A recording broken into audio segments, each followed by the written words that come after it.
Welcome to the B-Scar TV podcast, the home of high-quality conversation.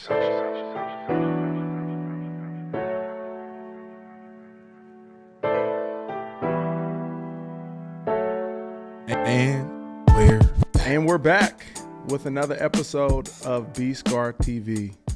And I'm here with a very, very special guest, my man, Chris Yen, a.k.a. C. Yen. Yeah, I'll take it. That'll work. Owner of Laundry PDX, the premier vintage sportswear, everything sports shop in Portland, Oregon. Yes, sir. Welcome to the show, man. Thank you for having me. Yeah, appreciate you coming on. We're sitting here in your new location over on Alberta in Northeast Portland. And Dylan and I were talking yesterday, talking about how laundry is specifically a vintage shop, not to be confused with a thrift shop. Sure. Can you, for me, because, I use the words interchangeably. Absolutely. Can you just help define what's the difference between vintage, thrift? How are thrift shops different than vintage shops? Sure. In my mind, the main difference between a thrift store and a vintage store is curation. Vintage stores, somebody's buying items expressly to fit that model or that aesthetic, to tell a unified story through the inventory in a store, versus a thrift store, which is just kind of a kitchen sink model. It's you take what you can get, and I think thrift stores are generally much less expensive. The items in a thrift store are usually donated. The items in a vintage store are usually purchased. Okay. And when you got into business and, the resale business, did you know that you wanted to go the curated route, or was there a time where it was more thrifted or a combination of the two? I didn't know anything. I didn't know that I wanted it to be vintage. I didn't know that I wanted it to be a store. I just knew that there was an opportunity here to buy sportswear, and especially teamwear, that I think is unique to Portland. Coming from Phoenix, I've been here for 11 years, but I'm not from here, and I think that was something that was really unique to me, the opportunity to buy and sell that type of material. Right. And so 11 years ago, did you see something in Phoenix that you didn't see here in Portland, and that's where you kind of felt like the opportunity was? It was really coming here, I think, with a fresh set of eyes too. I'd given up my old career in publishing when I left home, and we'd cast off a lot of our furniture and our possessions. And so when we moved up here, I had a little downtime. I had a dearth of furniture, and so I was just kind of hoofing it around town, going to thrift stores, and I wasn't looking for jerseys or for hats or for sportswear, but it was apparent really quickly how much of it there is here, what kind of legacy there is in vintage left by these companies that have operated here, Nike, Adidas, Under Armour, for so long, and it's just created a much different ecosystem. Right. Yeah, that's interesting to think about, and something that I hadn't with Portland and having, Nike headquarters here, Adidas here, Under Armour's here. There's this history of sports, and I've been in the vintage gear probably for the last, honestly, since high school. Like, when I got into high school, it was all about Aeropostale T-shirts and Hollister skinny jeans. But then over time, there was like the upperclassmen at Central Catholic. They were wearing, these old school hats and snapbacks. This was like when snapbacks kind of came on the scene. And, in my dad's closet, or his old closet, there were like the old school track jackets. And I was watching Fresh Prince at the time. So it was like all this culmination of things was like, yeah, I'm a vintage wearer. And then that like evolved over time for me. Is like, it's not just about how it looks and how it feels, but also the stories that are there. They're one of one. They're collector's items, like, this Ferrari hat that I'm wearing right now that who knows when it was produced, but you're probably not going to see it on the street like you would a normal, modern day hat. And I found as I'm been, jumping around cities through my career that the cities with like the championship teams and the history of sports are the ones with the best vintage markets. Definitely. The teams that were dominant in the 90s have all the best stuff. Yeah. The Bulls, obviously. The Blazers have a lot of great inventory by virtue of being in the finals, in the 1990 finals, 1992 finals. Right. But yeah, right place, right time for some of those teams. That really was, I think, the high water mark with regard to design, marketing, and just experimentation. I think that after that point, I think that as you go into the early aughts, that there's just the early what? The early aughts. I think is that what people? The early aughts. Is that what we're calling them? What is the early aughts?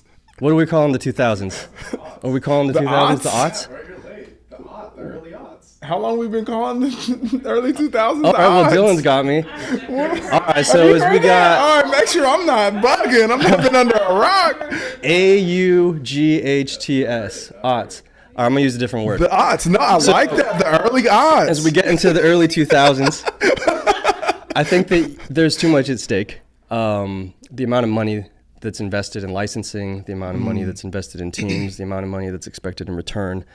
I think that really snuffed out a lot of the fun, and the really like loud designs.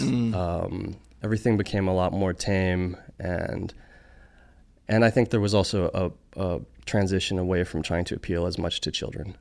Oh wow! In that era too. Really, the TV money was so great, became so great that putting people in the seats was less important. I think indoctrinating another generation of fans was less important. I don't know why it is, but it seems like it was. When I was a kid, going to games, there was always a great giveaway. It was always really, it seemed like a lot of teams, it seems like at least the teams that I grew up watching, they really thought a lot about the experience for kids and for families. And then by the time I was into college, the early 2000s we're calling it, it was much more of like a skybox affair at the arena. It was about suites. It was about everything just being kind of slick and basic. Wow.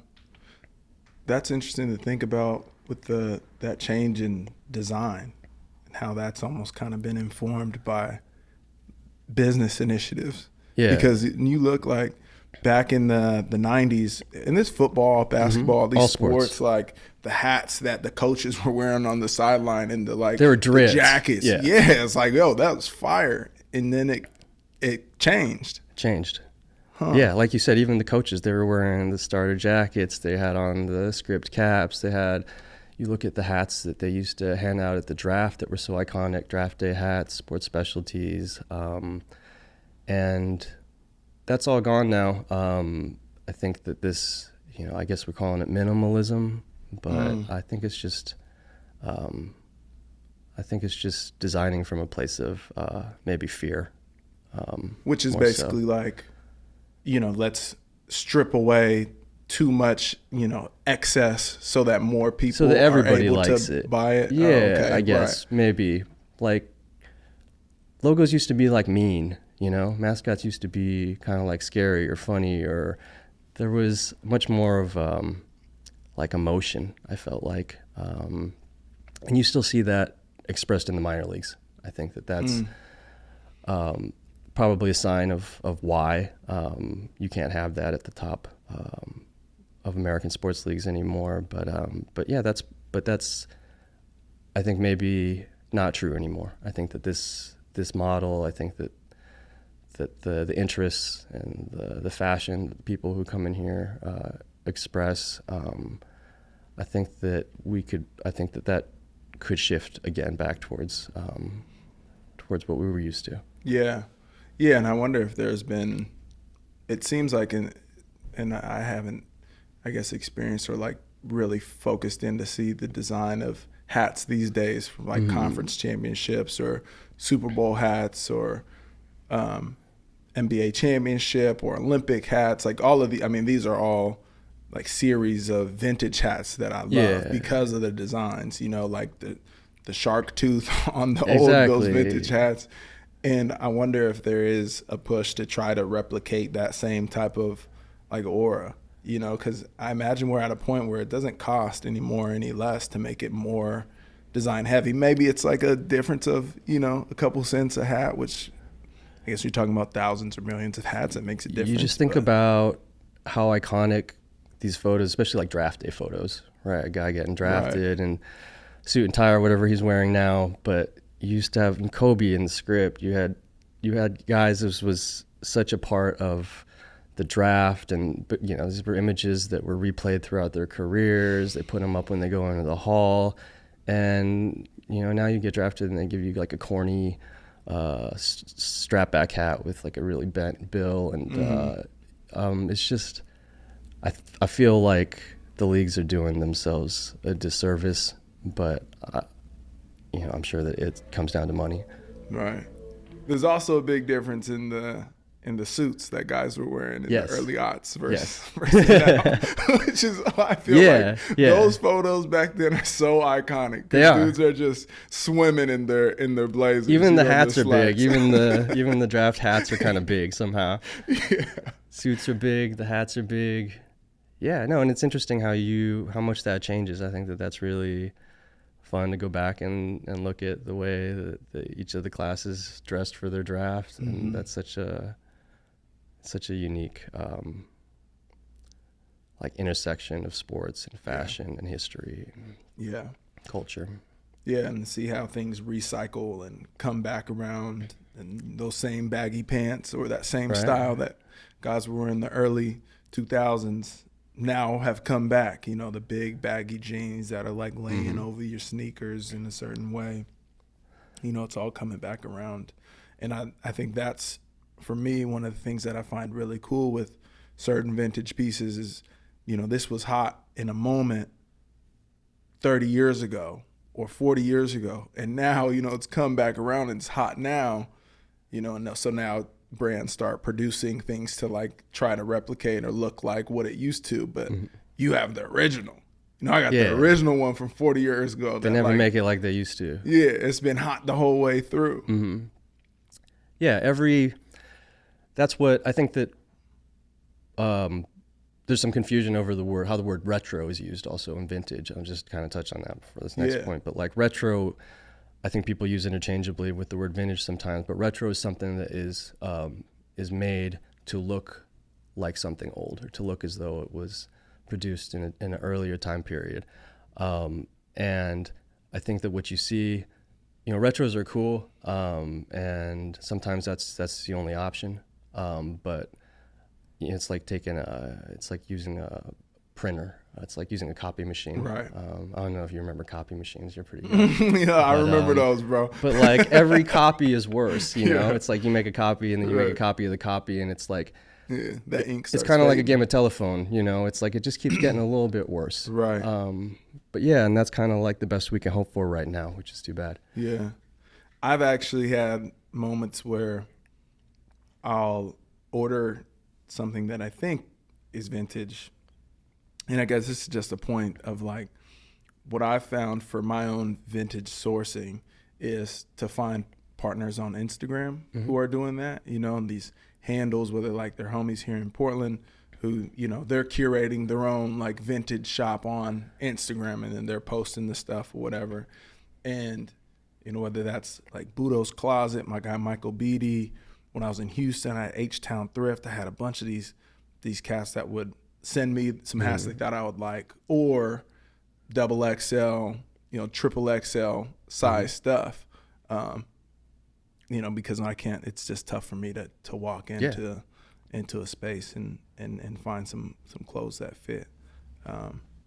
You know, but anyways, I think that like the way that's evolved is given, you know, entrepreneurs and small businesses you know, a way to step into the vintage game.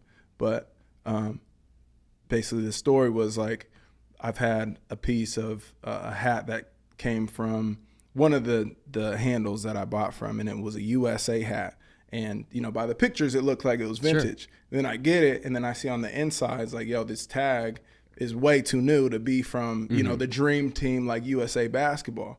And I let bro know, I was like, yo, this is a retro hat. .com on the tag, bro. Yeah, this isn't what I ordered. Like, I'm not going to ask for my money back, but just to let you know, like, I know. Yeah. So to that point, like, there is a difference between retro and vintage. And I think the longer that I've been in the game, I've really started to pay attention to it.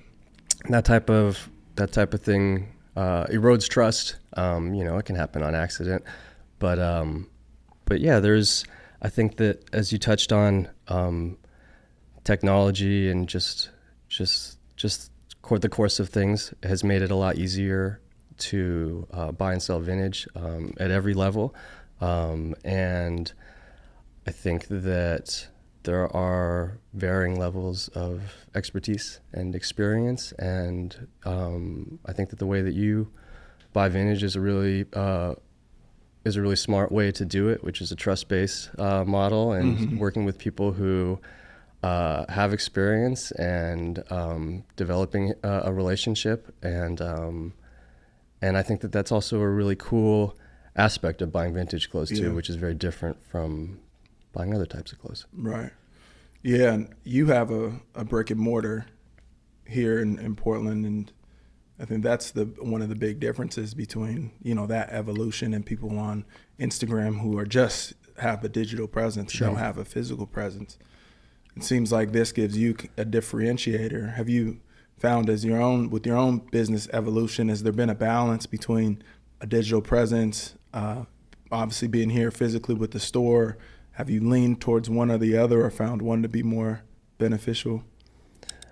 People largely assume that this is a predominantly internet model, and that's the opposite. It's predominantly in-person, brick and mortar. If it was up to me, it would just be an in-person brick and mortar model, but it's not just up to me. We do list all of our inventory online, catalog, list, and make it for sale on our website, laundrypdx.com.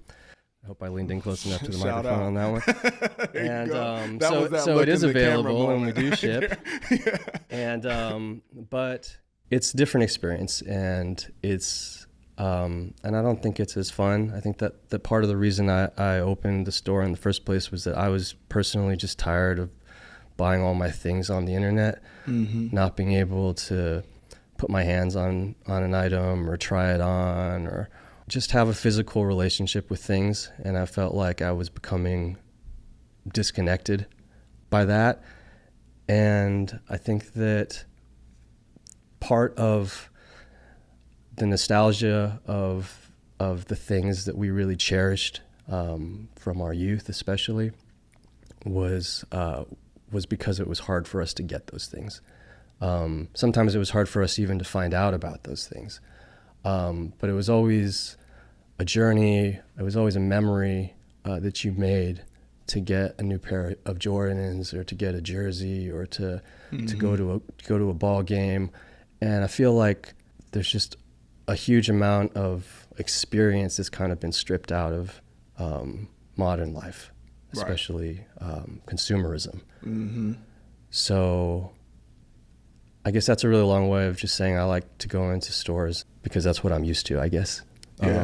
But yeah, I think that for this new generation who has grown up with Amazon, who's grown up with eBay, there's something fresh about it, which is really interesting too. And I think that that's something that has in common with vintage, is that things that are old and things that people maybe think that they get tired of can come back around again in new ways. Yeah, no, for sure. And I think that the pendulum seems like it's still shifting towards digital and the digital experience, but it'll come back. I think the physical, as you said, with the kids that are growing up and all they know is, direct to consumer shipping and ordering on the internet, and this experience just digitally. The new thing at some point will be like, oh, you can go into a store and buy your stuff here. It's like eBay, but a store. Exactly. Yeah, it's wild. It's true, but that's it's just like you said, it's a pendulum. Everything is always shifting beneath our feet, and we're just trying to strike the best balance here. But it's always, I think we're always gonna favor the in-person side of the business. Yeah, and I love that you're sticking with that too, and standing on the principles and the values which that you started the business in the first place. I think especially with entrepreneurs, it can be easy to chase the trendy or flashy thing, the thing that everyone's doing, but you really can build a sustainable and a quality brand that has longevity if you stick to your guns and what you believe in, which it seems what you've done. I think that's true. I hope that's true. We're still trying to find out. Yeah. But yeah, I think that things take time, and not everyone has the patience to build something like this, or to ride out some of the low times. But I have more faith probably than ever that this is the course, and that we're building something that will really be different from anything else that exists. Yeah. What have been some of your biggest challenges or that's obstacles to overcome as you've built this business, or as you're still building the business? Sure. Just, I think doing business in Portland is a large obstacle. Really? Portland was a lot more business positive when I moved here, and also when I opened the store about 6 years ago than it is now. I think that COVID really shifted a lot of the priorities, especially as far as politicians and lawmakers are concerned. I don't feel like there's very much protection for business and especially small business in Portland, which is why there's been so many closures these last years, not just in our industry, but in others. But that's not just unique to Portland. That's just kind of the state of things. I think the ego, surprisingly, has been a really big challenge. In the earlier years, we relied more on consignment, and we relied more on other people to help us acquire inventory. And I just always thought that money was the great communicator, that money talked to people, and if you paid them well and you paid them fairly and you treated them fairly, that you would have a good relationship. But that doesn't account for ego. And so that's the ego of the partners. I think there's just been there were a lot of people, especially in those first years, that felt some entitlement, I think, to something that I had already built just by being present. I think that for me personally, my background is as a writer. I went to school for publishing, and oh shit, I thought I turned that off. You was about to drop a bar too. Oh, I'm sorry. You're right mid-bar. Sorry. And we're back from the vintage ringtone. Yeah. Chris's vintage ringtone. As I was saying, my background is in English literature, publishing, creative writing, and I had a really hard time with plagiarism. And that was something that was very surprising to me. I thought that was something that I had left sort of behind in that other life. But as soon as this business started to get a little bit of momentum, then there were a lot of other businesses all of a sudden that were doing the same thing, whereas there hadn't been before. And I wasn't flattered by that. And so these were personal challenges. You know, that's a measure of success, especially of a new business, a new type of industry, is that people will try to bite you. But I just personally had a hard time with that as I was still trying to build, and I felt that it was watering down my product a little bit. And I just got distracted emotionally by that. And if I could do it differently, I would not have. But as you mentioned, longevity is a different animal, and it takes time to build. And trends and waves, they come and they go so fast. And we're at a time now when vintage is not as trendy as it was maybe a few years ago. And to tell you the truth, I kind of prefer it that way. Yeah. I like or maybe it's a different type of vintage. I like that people, that they're onto the jorts and the low-rise jeans and the Jinkos, and I get they kind of leave me alone a little bit to do my thing quietly. But there have been no shortage of challenges. Yeah. To this enterprise. I imagine. I think the ego piece is something that a lot of people don't talk about, and in my experience, it's not just the ego of other partners, but also mine ego, as much as anyone's. Feeling like it's been I don't know, it's been minimized or I don't know, felt insulted in a way or disrespected that, I come up with this idea, or, our team does this, and then we see the same kind of thing being done out there that's not us. And it's like, well, how dare you do the same thing as me? Like, I came up with that. And it's just like, I think to your point, you said that you weren't flattered by that. And, they always say that imitation is the highest form of flattery, but something that it's always going to be there. If you're doing something that's cool or that is different, at first you'll probably be criticized for it, and then at some point people will start doing the same thing. And to be able to, as a business owner or, an entrepreneur, keep the blinders on and just stick to the script and not worry too much about what the other folks are doing and just worry about what you're doing. I think that's one of the hardest parts, especially with social media and being able to just turn on your phone and scroll and just see other people doing the same things that you want to do or that you are doing, and you feel like, they maybe you're doing it better, and it's so easy to just start comparing.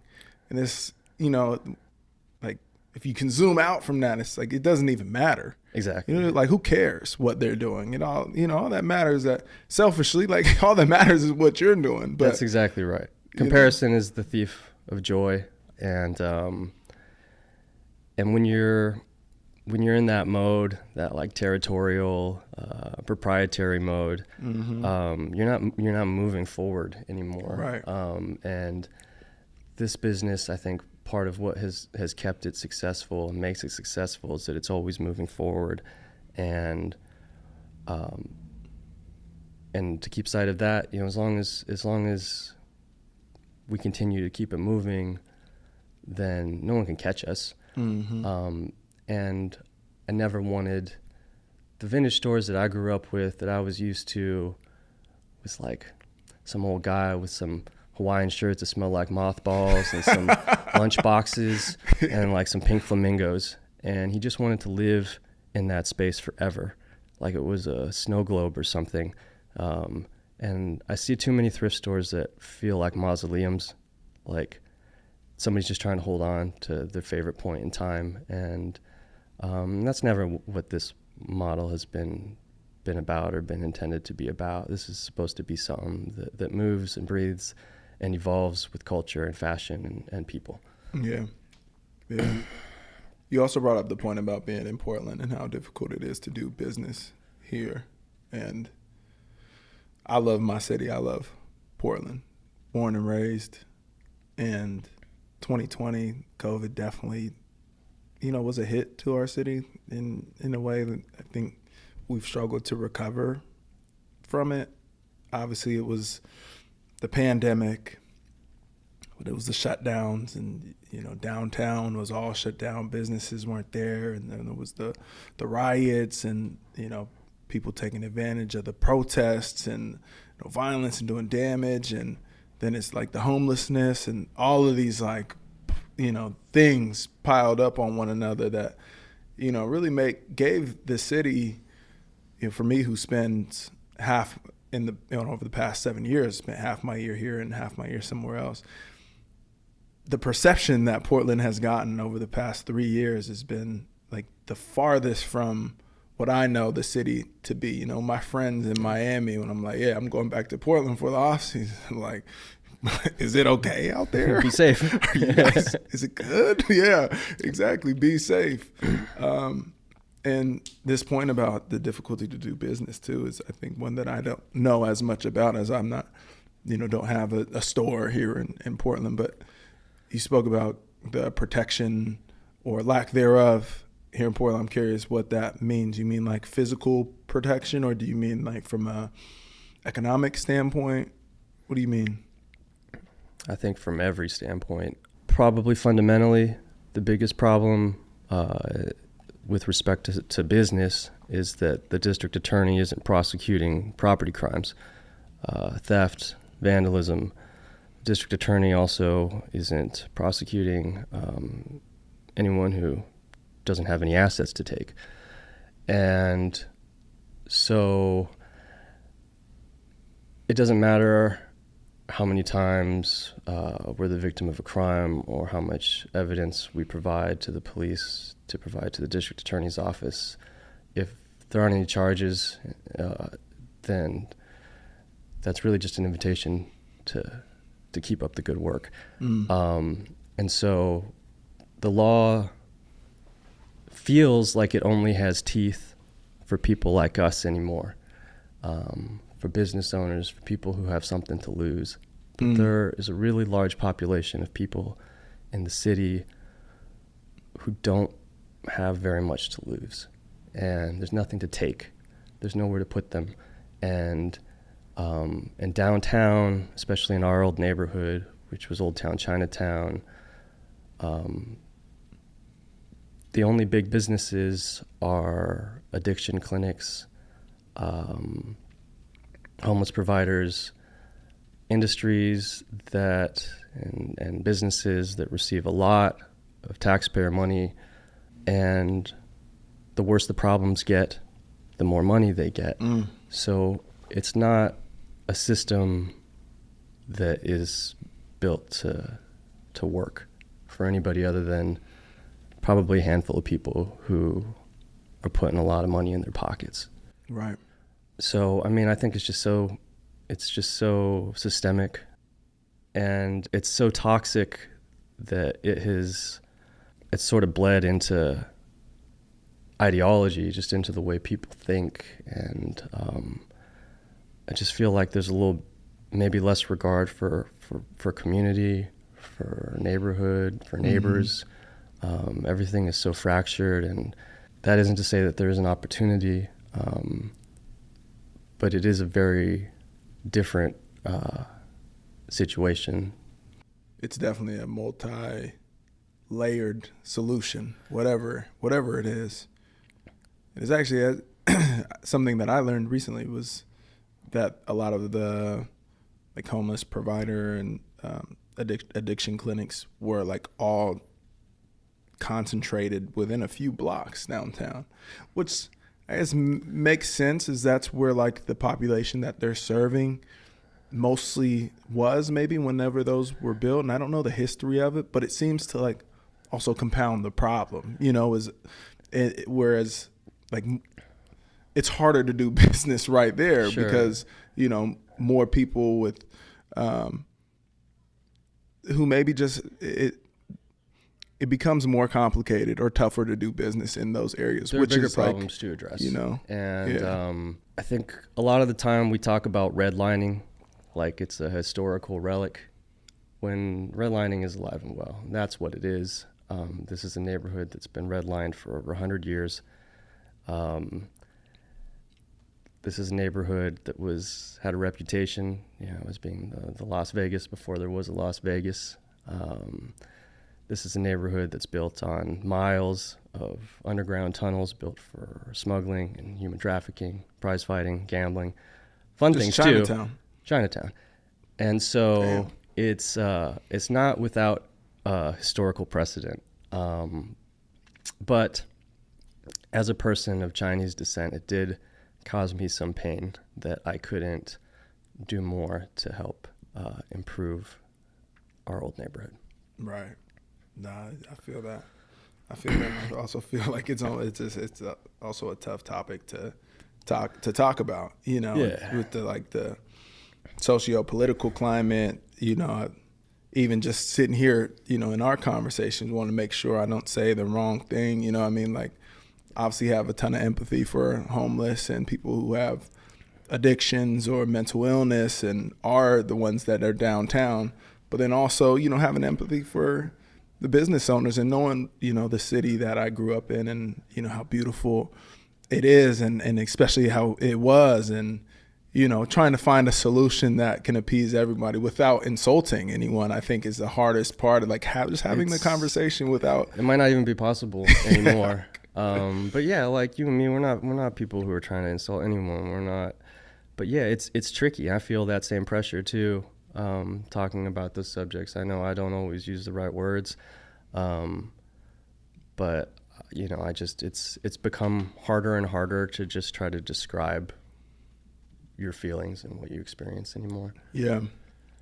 Well, I mean, I'm glad that you've found a home here over on Alberta in Northeast. It's a beautiful neighborhood here, and you know, just looking around the shop, you have a ton of really great pieces, and you know, you talked about the nostalgia earlier, seeing these things. Yeah, I just look around and see, like, you know, those old University of Oregon hats, the Seattle Supersonics. You know, I think like Sean Kemp, when I see that logo, I see Deadlift Shrimp, you know, and I see that old like Sonics hat, that just take me way back. And that's what I think is beautiful about vintage, or these stories and these memories that come to my mind when I see the pieces. And I imagine for you, it's maybe similar. It's like, you know, what are those, I guess, those stories that from when you were a kid that maybe, especially in sports, that charged this passion for vintage and for fashion or these pieces? I think maybe it was that I didn't have very much of it growing up, and I don't know that was something that I was missing from my childhood. Even in Phoenix? Even in Phoenix. I don't, like, you know, did you have Barkley at that time? We did. We got Barkley in '92 in the summer. We got Barkley. This was a very formative time in my life. In summer of '92, we got Charles Barkley. We got a new stadium downtown. He came from Suns Philly. Went he came to the over finals. from Philly? Almost did it. He came from Philly. Yeah. That might have been the biggest year in sports in Phoenix, period. And that was a formative time. I was already pretty in love with the Suns by then, or before then. The only jersey, and I still don't know why, but the only jersey I ever owned growing up was I had a purple Alonzo Mourning Charlotte Hornets jersey. Wow. Which was classic. Which was fresh, but I didn't even have a Suns jersey. I had some little T-shirts. Looking back, I wish I cherish some of the photos that I have of myself in some old vintage Suns and other vintage clothing. But I'm not a person who really lived that life growing up.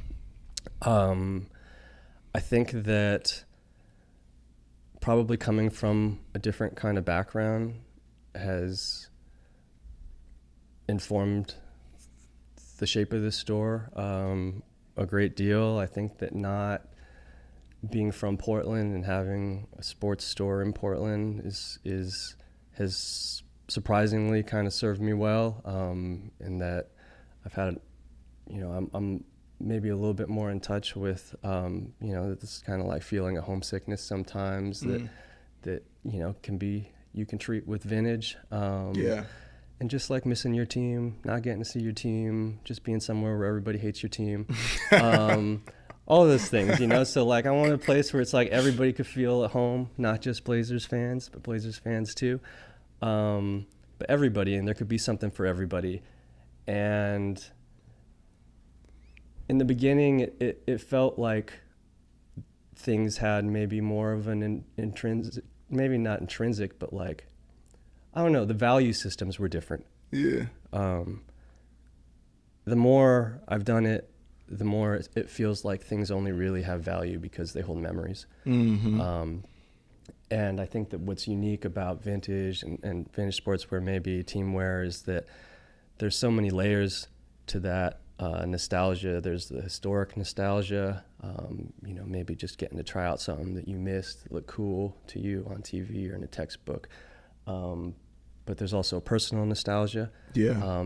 These things that intermingle with your life story, with, something your dad wore, just wanting to wear your dad's old hat, like Griffey. Things that go on to shape history and shape culture. But really everything is rooted in memories and experience. Yeah.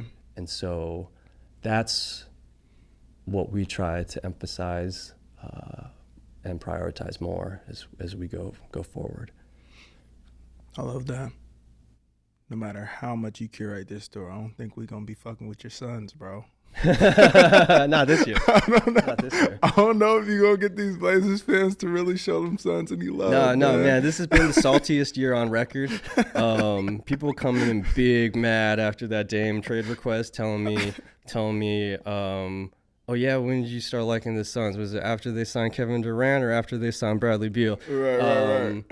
Yeah, no, I love it. I love the banter that they're coming with. I feel that pain as well. So like, I do feel your pain, Portland, but this is good. Like we talked about, I've had this conversation with a lot of people.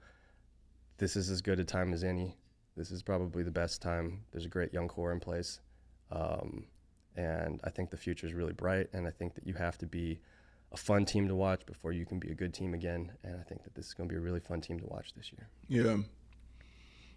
I oftentimes find my memories with teams, at least of the past maybe like 15, 20 years, have been the teams that I played with on NBA 2K. Sure. Or NBA Live. Mm-hmm. And the Phoenix Suns with Steve Nash, Sean Marion, 7 seconds or less, Amari Stoudemire was one of the greatest basketball video game teams of all time. And I love that team because of that. Because of how many 2K games I won. A lot of people. That's your generation's NBA Jam. Yeah. We only had 3 guys. We had to pick from teams of 3 guys. Right, yeah, that's right. That's right. No, that's cool. Yeah, that's it's cool. funny how personal that can feel, even things that, a team that you played in a video game growing up. Just these things that just become so embedded in who we are. Yeah. I am curious, as you're a historian. I'm not a historian. Vintage. You're damn near as close as it's going to get on this side of the Mississippi, man. I'm an enthusiast. And I've always been curious more recently around what makes a certain vintage piece valuable or not. Sure. And I know it's not all wrapped up in value, right? Just whether you love it, the story, all these different things. But like, I'm curious to know maybe some tangible pieces of when I'm looking at, a hat, right? And whether it's a snapback or it's a strapback or it's a leather strapback or, the certain tag, or is the underside green or is it gray? These type of things. What have you learned over your time on, what's value? Because you're out there you're actually purchasing then to resell. So how do you know when you find something that's valuable, specifically with hats? Most of what we sell is designed to be affordable. So we put a premium on things that we can sell for $30-$40. Some hats, for whatever reason, they sell for hundreds or thousands of dollars. You're asking me what the reason is, so I guess I'll tell you what I think the reason is. Yeah, talk to me. It's like why does that piece of art cost that much, or why does that house cost that much, or that car, and everything just comes down to comps, supply and demand, and comps. So you have to have an environment in which somebody actually wants something, more than one person preferably, and then you have X amount of that thing. And usually at that point, it's still really hard to decide how much something is worth. Usually, an auction would determine that theoretically. But now that people have been buying and reselling vintage teamwear, snapbacks, hats, these types of things for long enough, there is a history of sales records. And so that's something that we look at, but trends change quick and markets change quick too. When this business started about 6 years ago, this was just kind of in the aftermath of a really large spike in the price of vintage snapback hats. It had become kind of like obscene. People were spending hundreds or more on a hat, and then the market softened. It stayed strong overseas in places like the Philippines, but it softened domestically, and that's when we came in, and things started to pick back up, and then COVID struck, but the government issued a stimulus, and that stimulus created a huge spike in the market, vintage across the board, not just hats, wow. T-shirts probably more than anything. But it was artificial, and so things have also receded a little bit since then too. But you know, when it comes to this type of material, what makes a hat the most valuable? Brand, condition, team, and history.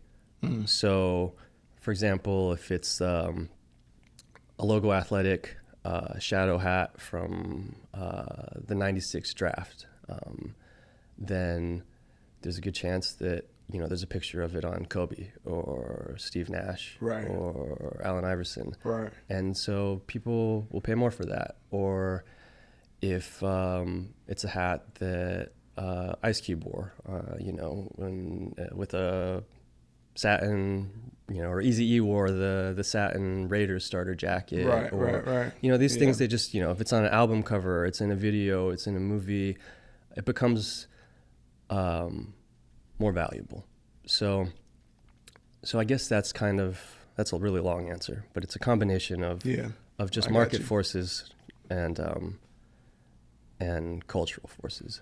And so what's really, I think, unique is that you can have an item, and this I think also applies to sneakers, I would say, where maybe it's worth X amount of money, and then tonight Travis Scott or I don't know, like somebody who's really relevant right now wears it, okay, and then you wake up in the morning and all of a sudden the value's 5x, and there's something kind of fishy about that, but it's the price of culture, I guess. Yeah, the price of culture.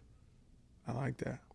The most I've spent on a hat, I've spent over $100 on a vintage Sure, hat. there's no shame in that. It was a 1994 NBA championship hat, shark tooth. It was blue shark tooth, and it was like red and white. It was font, text on it. Still had the tag on it. That's a steal. Bro, it was fire. It's no longer, it doesn't have the tag, and I don't know if I'd say it's in mint condition anymore because I've worn the fuck out Wear of your that vintage. hat. I'll wear my shit. That's man. what makes it worth more, honestly, to you. Right. It gives it some character too. Yeah, do something memorable in it, and you know, these things become even more entrenched in who you are. Yeah. So okay, tell me about the underbill. If it's green or if it's gray, does that matter? I like green. What do you like? I kind of like green too. I like green. I think maybe I've heard, maybe it's new era hats that like there's a difference. I don't know. I think most snapbacks are green. I know that they've been playing with the underbill is one of those things that they've been playing with the color on, especially on fitteds. It seems like that's kind of a big part of fitted culture right now. It's almost always green. On a real vintage snapback hat, it should be green. There we go. Yeah. That's a tidbit. We can take that with us. Logo Athletic as a brand with a crazy history that I know nothing about, because I don't see that logo, the little side logo, on hats anymore. Mm-hmm. So I'm imagining they've either been acquired by a bigger brand or are just not around anymore. Starter is another company that used to be, like, if you see an old school Starter piece, that's fire. If you see a Starter piece that was made today in 2023, you know, so it's also I think an interesting history. Any insight you have on either of those two companies? Yeah, Starter is a pioneering company, definitely in sports teamwear. They were one of the earliest companies to think about teamwear as merchandise. They were one of the first companies to recognize that grown people might actually want to wear clothing with their team on it. And they made a lot of money in a hurry, but they went out of business just as fast because of, I think, just the history of licensing.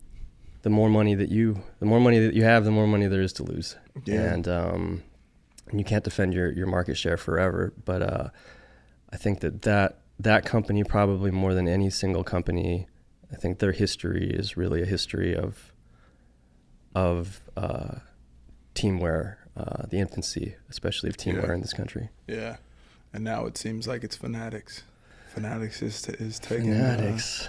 Wow, Fanatics taking over. Michael Rubin, he's booming out here.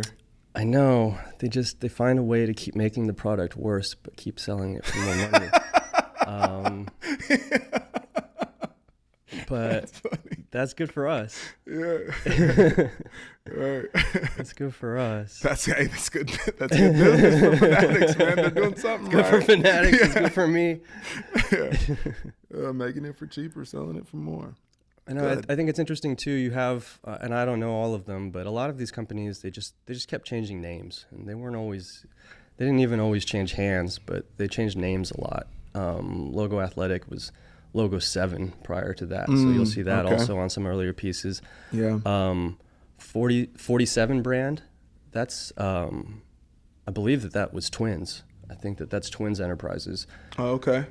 47? And Twins, yeah, you see that a lot now. Well, 47 is, I think, New Era bought 47. Did they buy that too? I see a lot of 47 in New Era. And Twins was the company, I believe, that initially started bootlegging satin jackets outside Fenway Park. And that's, I think, where Starter got its inspiration to become the company that it became. So these companies, some of them, they sound new, but they've been around. Wow. Interesting stuff, man. 47 brand's probably been around since 47, if I had to guess. Like I said earlier, I'm not a historian, but my guess would be that company's been around since 47. Right. Yeah, and then because I know, so we get $500 of Fanatics credit every year as an active NFL player. So I've combed through the Fanatics. I didn't know website. this podcast was sponsored by Fanatics. Sorry. No, it's not. Okay. But we are open to sponsorship. But no, that's just, I see like the New Era, I see 47, and I see, Fanatics is mostly in like that licensing arena, and most recently they sell a lot of the old school Negro Leagues hats and those brands, which are, 47 is maybe on those, or some other company. It's just this like passing around of the licensing and the ability to sell and to kind of repackage it and then leverage the platform. So I think as, a Logo Athletic kind of like gasses out, or 47 gasses out, then, a bigger brand is like, oh, we can take this, the licenses or what you guys are doing, and based on our consumer base or customer base, we can flip it and make it worth something again. It's just about the license. Yeah. There's no competition for design or like the best made product or the most desirable product. It's just about winning the license. Right. And that's something I think that was different in the earlier days too, where I don't think that these teams and these leagues were as litigious. I don't think they were thinking like that. And so it was just much more of like an art contest. Yeah. And the stuff that the stuff that we're talking about that's worth the most, it was the best of it. And it wasn't that those companies had a monopoly to make it, and that was your only choice. And so for as much as it feels like we have more choice, and it also sometimes feels like we have less. That's deep. Well, Chris, man, we're running out of room on our SD card. That's cool. And this has been a great conversation. I'm looking forward to the day that we start seeing Laundry, the logo on hats and this all over town. I'd buy one. Someday. I'm looking forward to the day that whoever owns the copyright to the word laundry hits me with a cease and desist, and I have to change the way that I spell it, because then I'll know that we were successful. There you go. Yeah. It's like, then you'll have LeBron doing a commercial for you. It's like a little Taco Tuesday thing. Someday. Laundry. I'll do the commercial for you, bro. When we free Laundry, yeah. And we'll give the copyright to you, man. I appreciate you coming on, Chris. I appreciate you. Thank you for having me. Yeah, I could chop up vintage all day. Everyone, thank you for listening. We're not done yet. Okay. We have some high quality questions. You take it out of your pocket. You're like Johnny Carson. Here we go. A couple quick hitters for you. Quick hitters for you. Shoot. What television show or movie character most resembles you? Happy Gilmore. Let's go. Okay. I like that. What is your ideal morning routine? Sleep in, coffee, come to work. Sleep in till when?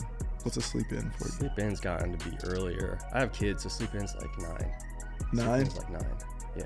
That feels right. 9's not bad. Yeah. It used to be like 11 though, huh? Used to be Back like in the 2 day. in the afternoon. Yeah. What's your most memorable celebrity encounter? I just got to meet Bol like 6 months ago, and I want to say it was Bol because I love his game, and I loved his father's game so much, and my team just signed him, and I'm so happy about that. But the most memorable one for me was Corday, because I didn't know who he was, and I was conducting a buyout at the counter. I was trying to buy a jersey off a young man, and Corday came in with his entourage, and he says to the kid, how much is he gonna give you for that? And he goes, $10. He goes, I'll give you 15. And he pulled out a wad of cash. And I looked at him, I said, can you at least give the kid 20? And he goes, all right, I'll give you 20. You're a good man. And I just always, I don't know, that was such a just like a human thing. Yeah. And he was so young, and this was before he was with Naomi Osaka, and he was already successful, but it was just really kind of still on the come up, and that was just, I don't know, that just struck me. That was just a funny moment. That's tight. So you just gave up the jersey that quick? What am I gonna say? He's gonna give the kid more money. All right. That's tight. Corday's cool. Who is your favorite follow on social media? Oh, any platform. gosh, I don't know. Could be a person, place, thing. Like that I follow, or who follows That you follows follow. us? Oh, that I follow. That you follow. Like, who do you enjoy? Whose content do you enjoy? Who's got high That's a quality great content? question. Who has the highest quality content on my Instagram? Maybe Amine. I like Amine's Instagram. It's like he doesn't overdo it, but it's always something interesting. He's always fashionable. He's always putting on for the city, and just, it's always love. I love Amine's Instagram account. Amine does a good job. And he has the homie Vontae Carter, who shoots for him at times, and Vontae's getting really good with his Man, he's got a lot of day ones too Yeah. that he keeps around. I really respect that a lot too. Shout out Amine, putting on for the city. And there we have it. Those are our high quality questions right there. Awesome. There you have it, folks. Another episode of B-Scar TV. Thank you, Chris Yen. We're here at Laundry PDX, and this has just been a high quality conversation. Appreciate you coming on, man. My pleasure. And as always, this is the pursuit of high quality content, and it's an endless pursuit. Please give us a review, a comment, give us some feedback. Constructive criticism is preferred. We're trying to get better. We'll talk to you guys next time. Till then, peace. This episode of B-Scar TV has been brought to you by Scarlett Creative. For the full-length video episode and more content, find us on Instagram, YouTube, and TikTok at B-Scar TV. And please, leave us a review. Drop a comment. What do you want to see? What do you want to hear? Who do you want to hear from? We would love to hear from you. This is your host, with the most, Brennan Scarlett, signing off. Peace.